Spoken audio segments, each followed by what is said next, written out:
వి gold trusted gold buyers తాకట్టులో ఉన్న బంగారాన్ని విడిపించి ఈ రోజు ఉన్న మార్కెట్ ధరకే కొనబడును. మరిన్ని వివరాలకు సంప్రదించండి 7710 ముస్లిం సోదరులకు జరుగుతున్న అన్యాయాన్ని భారతదేశవ్యాప్తంగా మన భారతదేశ పౌరులందరూ అలాగే భారతదేశంలో ఉన్న అన్ని రాష్ట్రాలు కూడా వ్యతిరేకిస్తున్నాయి. ఎందుకంటే 800 సంవత్సరాలు పరిపాలించిన నవాబులు పరిపాలించిన భారతదేశం, కానీ ఆంధ్రప్రదేశ్లో ఇంకా హిందూ మతాలు, ముస్లిం మతాలు, క్రిస్టియన్ మతాలతో కలిసి ఉన్నప్పటికీ ఒక 10 సంవత్సరాలు మాత్రమే బీజేపీ పరిపాలిస్తే ముక్కలు ముక్కలుగా తెగలుగా ఎక్కడ చూసినా అరాచకం.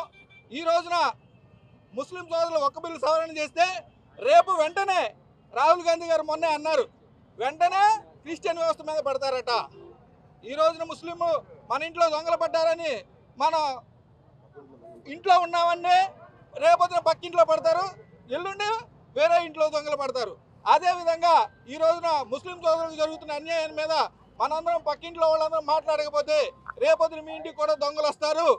అదేవిధంగా ఈరోజు గతంలో 800 సంవత్సరాలు నవాబులు పరిపాలించిన భారతదేశంలో ఈ రోజున అందరూ హిందువులు, ముస్లింలు, క్రిస్టియన్స్, సిక్కులు, బౌద్ధులు అందరూ కలిసిమెలిసి ఉన్న లౌకిక దేశంలో మనం ఉన్నాం.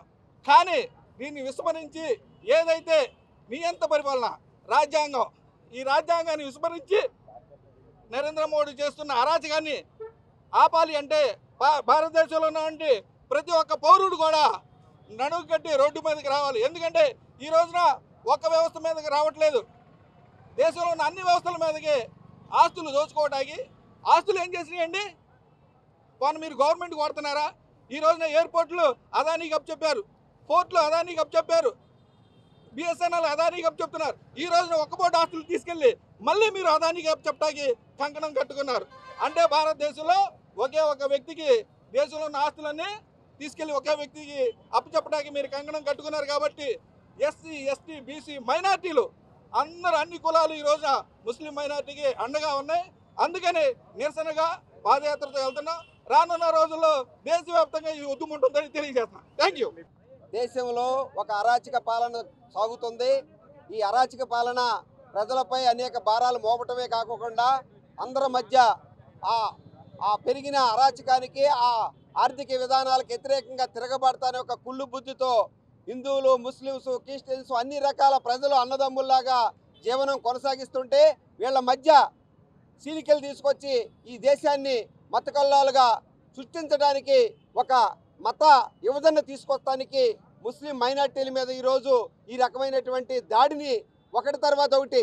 ఆ రోజు అద్వానీ రామ జన్మభూమి పేరుతో ఇంటికొకళ్ళు హిందువుగా ఉండేటువంటి వాళ్ళు ఇంటికి రాయి తీసుకురామని రోజు ఐక్యం చేయడానికి, హిందువుల్ని సెక్యులర్ భావాన్ని మత కల్లోలం చేయడానికి ఈరోజు భారతదేశాన్ని ఒక పద్ధతి ప్రకారం కావాలని ఒక కుట్రపూరితమైనటువంటి ఏజెండాతో ఈ దేశాన్ని విభజించడానికి, ఈ దేశంలో ఉన్నటువంటి మత కళాలు చేయడానికి చేస్తున్న కుట్ర తప్పితే ఈ వర్క్ చట్టాన్ని తీసుకొచ్చింది వాళ్ళ ప్రయోజనం కోసం, వాళ్ళ సొంత ప్రయోజనం కోసం, వాళ్ళ అధికార ప్రయోజనాన్ని కాపాడుకుంటా చేస్తున్నటువంటి కుట్ర తప్పితే మరొకటి కాదు.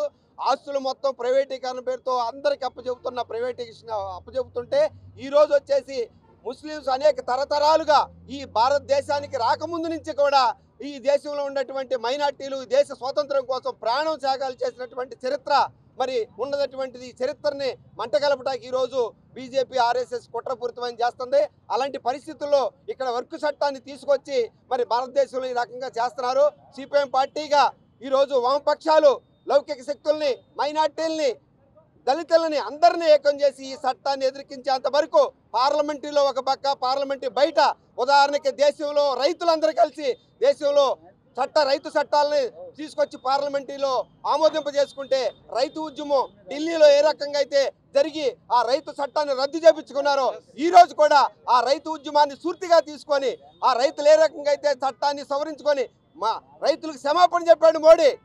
అన్ని రోజులు చలిలో, కరోనాలో మరి అనేక పోరాటం చేసి వాళ్ళు శాంతియుతంగా ఆ హక్కును సాధించుకున్నారు. అదే పక్కగా ఈ రోజు కూడా ఈ వర్క్ తీసుకొచ్చిన చట్టాన్ని తిప్పికొడటానికి, రద్దు చేయించుకోవడానికి దేశంలో ఉన్నటువంటి వామపక్షాలు, లౌకిక శక్తులు అందరూ ఏకమై ఒక వేదిక మీదకి రాబోతున్నారు.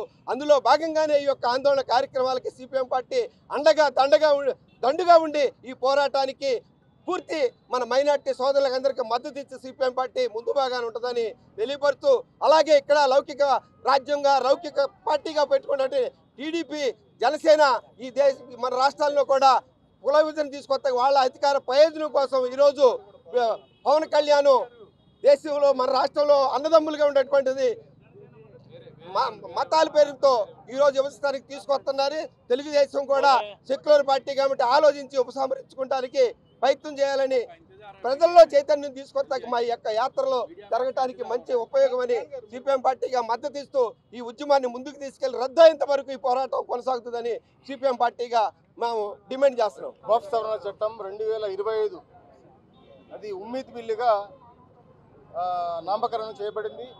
ఈ బిల్లు వాస్తవానికి మత స్వేచ్ఛపై దాడి, అదేవిధంగా మానవ హక్కులపై దాడి, అదేవిధంగా రాజ్యాంగంపై దాడి. ఎందుకంటున్నామంటే ఈ విషయాలు ఈ దేశంలో హిందువులు, ముస్లింలు, క్రైస్తవులు, బౌద్ధులు, జైనులు అందరూ కూడా ఐకమత్యంగా నివసిస్తున్నారు, ఐకమత్యంగా వ్యాపారాలు చేసుకుంటున్నారు, ఐకమత్యంగా వారి వారి జీవన విధానాలని, వారి సంస్కృతుల్ని, వారి సాంప్రదాయాలను వాళ్ళు పాటించుకుంటున్నారు. కానీ బీజేపీ ఈరోజు ఒక విధానం ఏదైతే అవలంబిస్తుందో దానికి ఈరోజు చంద్రబాబు నాయుడు కూడా వంతు పారుతున్నారు. మనం చంద్రబాబు నాయుడు గారిని సెక్యులర్ భావాలు గల వ్యక్తిగా ముందు గుర్తించాం. కానీ ఈరోజు బీజేపీ చేస్తున్నటువంటి ఈ అరాచకానికి, బీజేపీ చేస్తున్నటువంటి దారుణానికి బీజేపీ ఒడిగడుతున్న ప్రతి మాట కూడా వంతు పాడుతూ ఆయన ఏ చట్టం అయితే ఈరోజు ముస్లిం హిందువుల మధ్య విభజన రేఖను తీసుకొస్తుందో అలాంటి చట్టానికి పూర్తిగా మద్దతు తెలపడం చాలా దారుణమైనటువంటి విషయం. అదేవిధంగా చంద్రబాబు నాయుడు గారు ఏ రోజు ఈ బిల్లుకు ముందు ఒక విషయం చెప్పారు. మేము తగిన 3-4 సూచనలు చేశాము. ఆ సూచనలో అన్ని మతస్థులు మీ వక్ఫ్ బోర్డులో ఉండరని చెప్పేసి ఒక సూచన చేశామని చెప్పారు. అది ఎక్కడా బిల్లులో లేదు. కాబట్టి చంద్రబాబు నాయుడు గారిని మేము కోరేది ఏంటంటే, ఈరోజు మీరు ముస్లింల పక్షాన ఉన్నారా, అన్యాయానికి గురైనటువంటి జాతి పక్షాన ఉన్నారా, లేక బీజేపీ పక్షాన ఉన్నారా అనేది క్లియర్ చేయాల్సిన అవసరం ఉంది. ఈరోజు అన్యాయానికి గురైనటువంటి రాజకీయంగా, ఆర్థికంగా, సామాజికంగా వెనుకబడినటువంటి ముస్లిం సమాజాన్ని ముందుకు తీసుకెళ్తారా, లేదా బీజేపీ విధానాలని రాష్ట్రంలో అమలు చేసి ముస్లింలకు ఈరోజు మీరు ఏం చేస్తారనేది మీరు చెప్పాల్సిన అవసరం ఉంది. ఇది చాలా దారుణమైనటువంటి విషయం. ఇది ఏదైతే వక్ఫ్ భూములు ఉన్నాయో ఇది కేవలం ముస్లిం పూర్వీకులచే సంక్రమించినటువంటి దానాల ద్వారా సంక్రమించినటువంటి భూములు. ఇదేమో కేవలం ప్రభుత్వం ఇచ్చింది కాదు, లేదా వేరే మతాలకు చెందినటువంటి వ్యక్తులు ఇచ్చింది కాదు. ఇది కేవలం ముస్లిం సంబంధించిన విషయం. ఇది కేవలం పేదలకు, నిరుపేదలకు, అనాథలకు, అభాగ్యులకు చెందినటువంటి దర్గాలకు, మసీదులకు, ఆశుర్ఖానాలకు, మదరసాలకు చెందినటువంటి ఈ భూమిలో ఏ ఆదాయం అయితే వస్తుందో ఆదాయాన్ని పరిరక్షించడమే ఈ వక్ఫ్ చట్టం యొక్క బాధ్యత, వక్ఫ్ బోర్డు యొక్క బాధ్యత. అంతే తప్ప ఈ భూములను అమ్మటానికి ఎట్టి పరిస్థితుల్లో దాంట్లో చట్టంలో లేదు. ఏదైతే రాజ్యాంగం కల్పించిన హక్కులు ఏదైతే ఉన్నాయో ఆర్టికల్ 25 నుంచి 28 వరకు ఏ ఆర్టికల్స్ అయితే ఉన్నాయో దాని మీద ఈరోజు సుప్రీంకోర్టుకు వెళ్ళడం జరిగింది. సుప్రీంకోర్టులో తగిన న్యాయం జరుగుతుందని అందరికీ ఆశాభావం ఉంది. అదేవిధంగా ఈరోజు మన సోదరులు, మాల మహానాడు సోదరులు, కమ్యూనిస్టు సోదరులు ఈరోజు అందరూ కూడా ముస్లింల పక్షాన నిలబడ్డారు.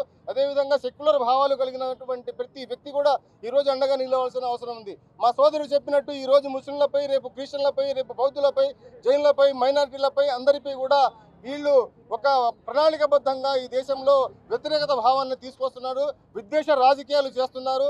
విద్వేష రాజకీయాలకు వ్యతిరేకంగా ప్రతి ఒక్కరూ ఈరోజు దేశాన్ని కాపాడుకోవాలి, రాజ్యాంగాన్ని కాపాడుకోవాలి.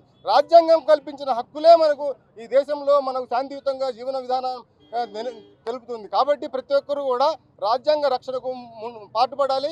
మనందరం కూడా కుల మతాలకు అతీతంగా ఈరోజు మనం నిలబడితే రేపు మీకు వచ్చిన ఆపదలో ముస్లింలు కూడా నిలబడతారు. ముస్లింలు ఏ రోజు కూడా క్రిస్టియన్, హిందూ సోదరుల యొక్క దేవాలయాల్లో లేకపోతే వాళ్ళ సంస్థల్లో వెళ్ళాలని కోరలేదు. కానీ ఈరోజు ఈ చట్టంలో ఏం తీసుకొచ్చారంటే మన వక్ఫ్ బోర్డులో హిందువులు కూడా ఈ వక్ఫ్ చట్టంలో ఉండాలి, ముస్లింేతరులు కూడా ఉండాలి అని చెప్పి ఈ చట్టం తీసుకొస్తారు. ఈరోజు మసీదులు కానీ, దర్గాలు కానీ, ఆశ్రకాలు కానీ ఏదైతే హిందూ సోదరులు కానీ, ముస్లింేతరులు కానీ ఏమన్నా దాని మీద ఏదన్నా చెప్పగలరా? హిందూ సాంప్రదాయాలు, హిందూ దేవి దేవతల గురించి హిందూ దేవాలయాల్లో చెప్తారు. అదేవిధంగా ముస్లింలు నమాజ్ చదువుకొని అల్లాకు సంబంధించిన విషయాలు చెప్తారు. క్రిస్టియన్ సోదరులు యేసుక్రీస్తు గురించి చెప్తారు. కానీ ఇది అన్నీ కాకుండా కావాలని దీంట్లో ఈ వక్ఫ్ బోర్డులో అన్ని మతస్థులను దూర్చడం, ఈ తిరుమలలో కేవలం మేము ఉద్యోగులను కూడా పెట్టమని చెప్తున్నారు. కానీ మన వక్ఫ్ బోర్డులో మాత్రం ముస్లిమేతరులు రావాలని చెప్పి ఒత్తిడి తీసుకొచ్చి ఈ చట్టాన్ని రూపొందించారు. చంద్రబాబు నాయుడు గారు మేము చెప్పామంటారు కానీ అన్ని బూటపు మాటలు. ఇది నమ్మకండి. ఎందుకంటే చంద్రబాబు నాయుడు సెక్యులర్ భావాలు తొలగిపోయి, ముసుగు తొలగిపోయి ఈరోజు బీజేపీ గ్రహణం పట్టింది ఆయనకి. ఆ గ్రహణం, ఆ పార్టీ మొత్తం కూడా కొలాప్స్ అయ్యే వరకు ఆ గ్రహణం పోదు. జాతీయ ఉద్యమకారులు మనకు స్వాతంత్రం తీసుకొచ్చారు. మన భారతదేశంలో అనేక జాతులు, అనేక కులాలు, అనేక ప్రాంతాలు, అనేక మతాలు, భిన్న సంస్కృతులు కలిగిన భారతదేశం ప్రపంచంలో ఎక్కడ కూడా ఇంత లౌకిక వ్యవస్థ కలిగిన దేశం లేదు. దానికి అనుగుణంగానే మన రాజ్యాంగాన్ని రూపొందించారు. ఆ రాజ్యాంగంలో ప్రతి మతం యొక్క వాళ్ళ యొక్క వ్యక్తిగత మతం యొక్క స్వేచ్ఛ పొందుపరుస్తూ అన్నదమ్ములుగా ఈ భారతదేశం విరాజిల్లాలనే ఉద్దేశంతో మన భారత రాజ్యాంగం రూపొందించబడింది. స్వాతంత్రోద్యమంలో కూడా ఆర్ఎస్ఎస్ ప్రభావం ఉన్నప్పటికీ ఆ రోజున వాళ్ళ మాట చెల్లుబాటు కాక వెనక్కి వెళ్ళడం అనేది జరిగింది. ఈ రోజున ఆర్ఎస్ఎస్ వారు ఈ యొక్క ప్రభుత్వం మీద ఇండైరెక్ట్గా పెత్తనం చెలాయిస్తూ ఈ భారతదేశాన్ని శాంతంగా ఒక మతోన్మాద దేశంగా మార్చడానికి మాత్రం ఒక ప్రయత్నం జరుగుతుంది. దాంట్లో భాగంగానే ఈ రోజున ఈ బిల్లు తీసుకురావడం అనేది జరిగింది. ఈ బిల్లును మాత్రం పూర్తిగా మేము వైఎస్ఆర్ కాంగ్రెస్ పార్టీ తరఫున మేము వ్యతిరేకిస్తున్నాం. ఈ యొక్క పోరాటానికి వైఎస్ఆర్ కాంగ్రెస్ పార్టీ ఖచ్చితంగా మద్దతు ఇస్తుందని, అలాగే ఈ కేంద్ర ప్రభుత్వం యొక్క చర్యలు రానున్న కాలంలో ఇంకా మితమీరిపోయే పరిస్థితి ఏర్పడిందని మీకు ఇంకోటి కూడా గుర్తించాలి. రోజు పేపర్లో చూస్తున్నాం, తిరుపతిలో అన్ని కులాలు వాళ్ళు ఉద్యోగస్తులుగా ఉన్నారు, వాళ్ళని తీసేయాలి, అక్కడ ఏమి చేయటానికి వీల్లేదు అనేది కనపడతా వస్తూ ఉంది. కానీ ఇవాళ వీళ్ళు చేసేది ఏంటి?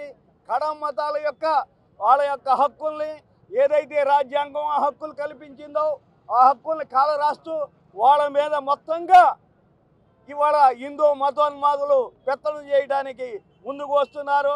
ఆ మతోన్మాద శక్తుల్ని వ్యతిరేకించి ఈ భారతదేశాన్ని లౌకిక వ్యవస్థని కాపాడే దశలో అన్ని మతాలు, అన్ని కులాలు, అన్ని ప్రాంతాలు, అన్ని జాతులు కలిసికట్టుగా భారతదేశం పునర్నిర్మాణంలో జరిగే ఉద్యమంలో ఖచ్చితంగా మా వైఎస్ఆర్ కాంగ్రెస్ పార్టీ ఖచ్చితంగా మీతో పాటు కలిసి ప్రయాణం చేస్తుందని ఈ సందర్భంగా మనవి చేస్తున్నాం. ఆ వక్ఫ్ బిల్లుకి వ్యతిరేకంగా ఈరోజు మా ముస్లిం సోదరులకు, మా యొక్క ముస్లిం సమాజానికి కూడా నష్టం జరిగే దిశగా ఈ బిల్లు ఉంది. కాబట్టి ఈరోజు విజయవాడ నుంచి బయలుదేరి ఉయ్యూరు మీదుగా ఉయ్యూరులో మీటింగ్ సభని పూర్తి చేసుకొని ఉయ్యూరు సభ పూర్తి చేసుకొని అక్కడ నుంచి మన ఆ రోజు అక్కడ ఉయ్యూరులో బస చేసి అక్కడ నుంచి మచిలీపట్నంకి బయలుదేరడం జరుగుతుంది. ఈ రోజు సాయంత్రం 6 గంటల తర్వాత ఉయ్యూరులో గొప్ప బహిరంగ సభ ఉంది. ఈ బిల్లు మీద వ్యతిరేకంగా ఏదైనా కూడా మేము ఒక ప్రభుత్వాన్ని కించపరిచే విధంగా కాకుండా మొత్తం సెక్యులర్గా ఈరోజు బీసీ సంఘం బయలుదేరింది. అలాగే మాల మహానాడు అన్ని జాతుల్ని కలుపుకొని బీసీలో 139 కులాలు ఉన్నాయి. ప్రభుత్వానికి ఒకటే హెచ్చరిస్తున్నాం, ఏదైతే కూడా మీరు ఏదైతే బిల్లులకు ఆమోదం తెలుపుతున్నారో ఆ బిల్లులకు వ్యతిరేకించకపోతే రానున్న రోజుల్లో మీకు ఇబ్బందులు తప్పవు. ఆ ఇబ్బందులు ఎదుర్కోవాలనుకుంటే ఈ బిల్లులకు సపోర్ట్ చేయండి. ఈ బిల్లులకు సపోర్ట్ చేస్తే రేపు పత్రానికి నాంది పలుకుతారని చెప్పి తెలియజేస్తూ ఈ కార్యాచరణకి ముస్లిం సోదరులందరూ కూడా పాల్గొని దీన్ని జయప్రదం చేయాల్సిందిగా కోరుతున్నాను. మరిన్ని వీడియోస్ కోసం ఛానల్ ని సబ్స్క్రైబ్ చేయండి. లేటెస్ట్ అప్డేట్స్ కోసం వాట్సాప్ ఛానల్ ని ఫాలో అవ్వండి. ఆ లింక్ డిస్క్రిప్షన్ లో ఉంది.